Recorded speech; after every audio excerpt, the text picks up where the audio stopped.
Du sitzt am Fensterplatz, das Flugzeug rollt zur Startbahn. Die Flugbegleiterin läuft durch den Gang, ihre Augen scannen jeden Sitzplatz mit militärischer Präzision. Was du für Routine hältst, ist ein kodiertes Ritual, jede Bewegung vorgeschrieben, jeder Blick protokolliert. Ein einziger übersprungener Schritt könnte Konsequenzen haben, die weit über eine Abmahnung hinausgehen. Was du dort siehst, ist kein Servicelauf. Es ist eine weltweit standardisierte Choreografie, gesetzlich verankert, in jedem Detail vorgeschrieben. Wird sie nicht vollständig ausgeführt, darf die Maschine den Boden nicht verlassen. Jede Abweichung wird dokumentiert, jede Unterlassung kann zur Stilllegung des Flugzeugs führen. Willkommen beim Kern der Dinge. Um zu verstehen, was hier abläuft, muss man wissen, wo diese Abläufe herkommen. Das Ritual, das Flugbegleiter vor jedem Start ausführen, ist Teil der sogenannten Pre-Flight Safety Checks, ein Regelwerk, das von der Internationalen Zivilluftfahrtorganisation ICAO in Montreal und von der Europäischen Agentur EASA in Köln vorgeschrieben wird.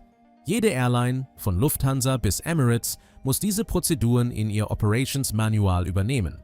Statistisch ereignen sich rund 70% aller schweren Zwischenfälle in den 3 Minuten nach dem Start und den 8 Minuten vor der Landung. Genau in diesem Zeitfenster ist die Kabinencrew die letzte menschliche Sicherheitsinstanz zwischen Passagieren und Katastrophe. In einem Airbus A380 trägt sie Verantwortung für bis zu 853 Menschen, verteilt auf 2 Decks. Diese Verantwortung wird durch internationale Luftfahrtabkommen rechtlich bindend gemacht. Und damit beginnt die eigentliche Arbeit nicht erst in der Luft, sondern in dem Moment, in dem die letzte Tür ins Schloss fällt. Der erste kritische Schritt heißt Door Arming. Sobald das Boarding abgeschlossen ist, wird jede Tür in den Armed-Modus versetzt, ein Hebel an der Innenseite aktiviert die Notrutsche, die im Türrahmen verstaut ist. Würde die Tür jetzt geöffnet, schießt die Rutsche innerhalb von 6 Sekunden mit 2 Bar Druck heraus. Vollständig entfaltet, einsatzbereit für eine Evakuierung in 90 Sekunden. Aber genau hier liegt die Gefahr.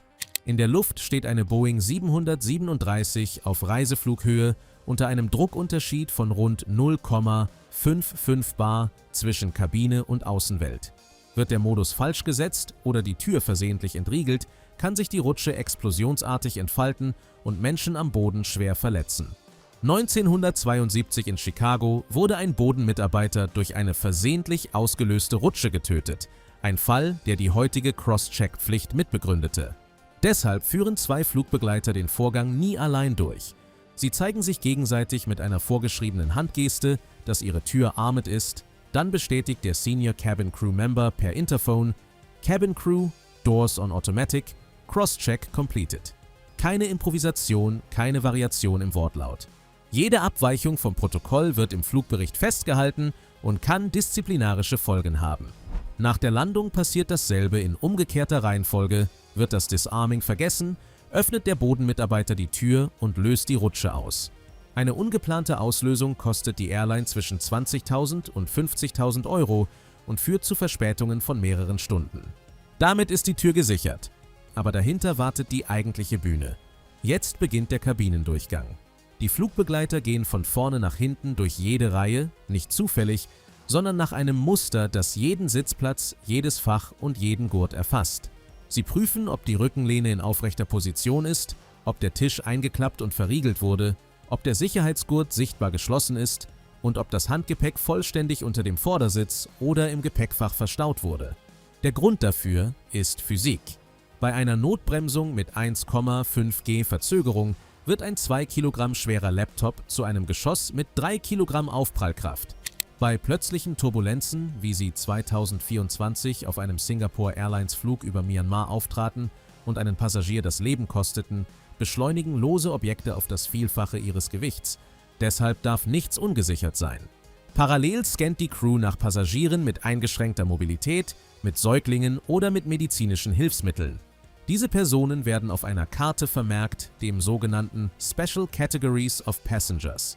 Im Evakuierungsfall weiß die Crew sekundengenau, wer Hilfe braucht. Besondere Aufmerksamkeit gilt den Notausgangsreihen. Wer dort sitzt, muss mindestens 15 Jahre alt sein, physisch fähig, eine 14 Kilogramm schwere Tür zu bedienen und die Sicherheitssprache der Airline verstehen. Flugbegleiter sprechen jeden einzeln an. Sind sie bereit, im Notfall zu helfen? Ein Nicken reicht nicht, es muss eine verbale Bestätigung erfolgen. Diese Bestätigung wird in den Unterlagen der Crew dokumentiert und ist rechtlich bindend. Und dann kommt der Moment, den niemand im Passagierraum sieht. Wenn der Durchgang abgeschlossen ist, geht der Senior Cabin Crew Member zum vorderen Interphone und wählt den Cockpit-Code. Die Meldung ist überall auf der Welt dieselbe: Cabin Secure. Erst mit dieser 3-Wort-Bestätigung darf der Kapitän den Antrag auf Pushback stellen. Fehlt das Signal, bleibt das Flugzeug am Gate, egal wie spät es schon ist. Danach nehmen die Flugbegleiter ihre Jumpseats an den Notausgängen ein, schnallen sich an und beginnen das, was im Fachjargon Silent Review heißt. Für 30 Sekunden gehen sie in Gedanken die Notfallprozedur durch. Wo ist mein nächster Notausgang? Welche Befehle gebe ich? Wo liegt der nächste Feuerlöscher, das nächste Sauerstoffflascheset, das nächste Megafon? Wer sitzt in meiner Reihe und könnte helfen? Wer könnte zur Last werden? Diese mentale Choreografie ist keine Tradition, sondern Pflicht in den Operations Manuals von Lufthansa, British Airways und nahezu allen IATA-Mitgliedern. Sie basiert auf dem Prinzip, dass im Ernstfall keine Zeit zum Nachdenken bleibt. Studien des Royal Aeronautical Society zeigen, dass Flugbegleiter, die diesen Review konsequent durchführen, im Simulator bis zu 4 Sekunden schneller reagieren als jene, die ihn überspringen. 4 Sekunden, die bei einer 90-Sekunden-Evakuierung über Leben und Tod entscheiden. Während der Taxiphase beobachtet die Crew zusätzlich die Triebwerke, die Tragflächen und ungewöhnliche Geräusche. Stellt jemand eine Anomalie fest, Rauch, einen lockeren Verschluss, einen kranken Passagier, muss er das Cockpit sofort informieren. Der Kapitän kann den Start bis zur sogenannten V1-Geschwindigkeit, meist um 280 km pro Stunde, noch abbrechen. Danach gibt es kein Zurück mehr. Jeder dieser Schritte hat eine Geschichte. Der Crosscheck der Türen wurde nach dem Unfall der Turkish Airlines Flug 981-1974 über Ermenonville bei Paris verschärft, bei dem eine falsch verriegelte Frachttür 346 Menschen das Leben kostete.